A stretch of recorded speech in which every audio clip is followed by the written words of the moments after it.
You have hooded eyes or deep set eyes and you can never get your eyeshadow to last. Here's some tips. Always, always, always start out with an eyeshadow primer.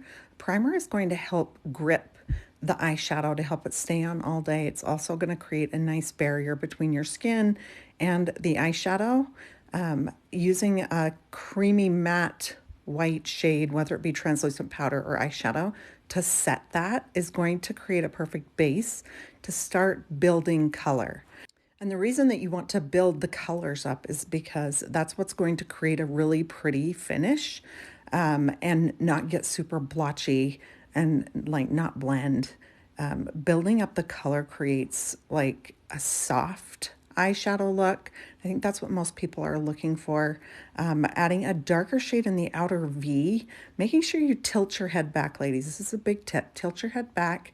It'll give you a better angle to bring that transition shade up higher than in the crease, which is going to help shrink that hooded eye, or for me, the deep set socket.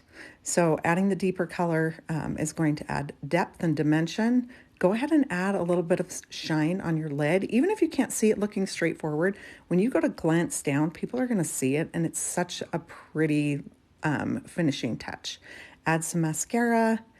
If you love eyeliner, you can take a darker color of eyeshadow and help set that liner. Makes a huge difference in longevity. Add a little pop of your highlight in your waterline and bam.